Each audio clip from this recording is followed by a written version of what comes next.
February 1st, National Signing Day for a lot of young men, one of their most exciting days of their young lives. And as we bring in Lenoir-Rhyne head football coach Mike Kellar, National Signing Day, the recruiting after your second year.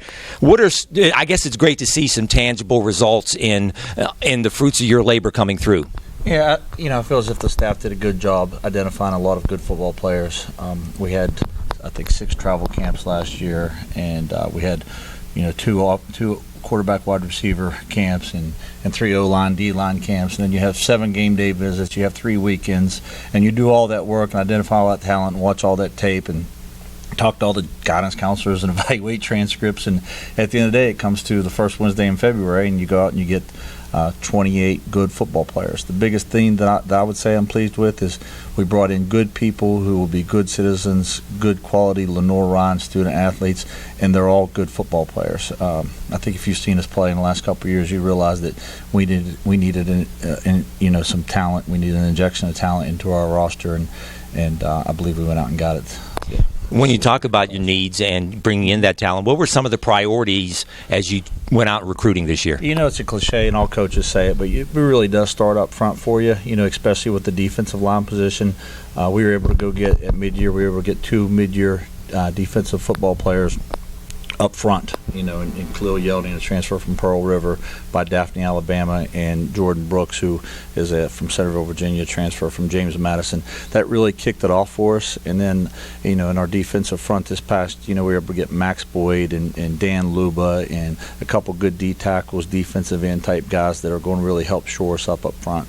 You talk about playmakers quite a bit in our conversations back and forth down through the last few months. What do you like about this class in terms of some of the playmakers that you brought in? Well, we signed 3 high school receivers, really 4, but 3 that we think could help immediately, and they're all 6'2" to 6'4". They're 8, as coaches we call them 8 and 9 route runners. Post and goes, guys who could beat you over the top.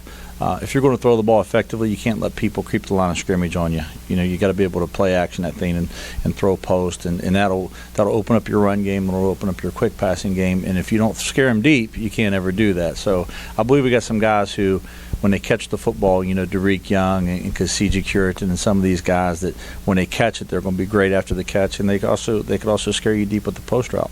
You mentioned about height, and one of the 28 guys is the quarterback, 6'4", 6'5", big, tall quarterback. You, as a former quarterback yourself, you must like that. What intrigued you about him that the Bears were very interested in? Well, he's a big, strong-armed kid. He can make all the throws. I think the first thing you're looking at when you're looking for a good quarterback is a kid who can make every throw that you need on the field and get the ball to your playmakers. We're a little different than what Lenoir-Rhyne fans are used to in the past, in the fact that in the past they were really looking for a quarterback who got the ball and could run. We want the defense to defend the whole 100 yards of the field and the whole 53 1/3 width-wise.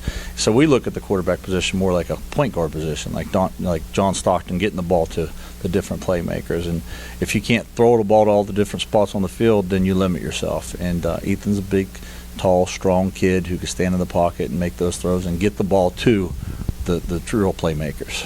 You signed more this year than you did last year on the first signing day. How much easier was it this year with 1 year under your belt? Well, you know the area, the high schools, you know the kids a little bit better. Like I said, you did a lot of leg work last summer and during your game day visits. People, they come watch the games and they're just seeing a microcosm of what that day is like. I mean, you get up that morning, you have walkthroughs, you go to chapel and you come back and you talk to recruits. There were, I think, one game this year we had over 40-some recruits at the game. So it's a big part of the game day atmosphere is getting those. And we had 7 home games last year, so we visited, to our home games over 100 kids who are prospective student athletes at Lenoir-Rhyne University. So obviously we know a little bit more about each kid. We did a lot more legwork because we were here longer. 28 guys signed, you mentioned. Realistically, how many of those guys do you expect to contribute, at least early on? I said yesterday, you hope all of them are ready to play, and you hope you don't have to use any of them. So, realistically, if we could get into the high teens with that, because we need help. If you watched us play last year, we need kick game help. We need guys that could run down and cover punts, and guys who could, help with the field goal team. We were really kind of piecing that together as the season went on, and inevitably in football there's injuries, and the more depth you have, so the great majority of those kids will come in and help right away. I'm not saying they're all going to start and make all conference or all American next year. Some of them may, But I'm hoping that they at least could all are ready to contribute some next season. What's next in terms of recruiting and/or spring practice? Well, we start spring practice February 15th. The spring game is March 4th, and right now our big goal is to get that rolling. And we've got the strength conditioning program going on. We've been doing a lot of skill development, which is a relatively new rule with the NCAA that we're allowed to do so many kids, so many hours per week.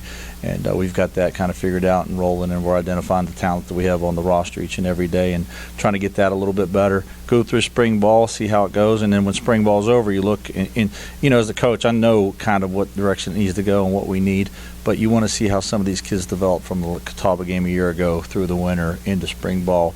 And then you go out, and we do have a little bit of scholarship money left, and we'll still be looking. And we brought in 6 transfers at mid-year. We signed 28 high school kids.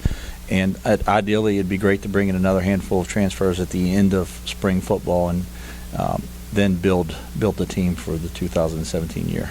It sounds like that you must be feeling much more comfortable this time around than you were this time last year. Well, this time last year, we're living in a hotel. We're trying to get staff, finalized, and I had half the family living up north and half down here. And when some of the coaches would mention schools, I didn't know which direction that was from the school that we're, from where we're at. I made the joke that I didn't know some of the teams we played the colors of their uniforms. This year, your opponents, your personnel a lot better, obviously, and the high school kids a lot better. Coach, thanks, and good luck the rest of the way. Thank you. We'll need it. All right, spring practice just around the corner. Head coach Mike Kellar, I'm JuJu Phillips. Thanks for watching this special report on Lenoir-Rhyne's National Signing Day in football for the Bears Sports Network. So long.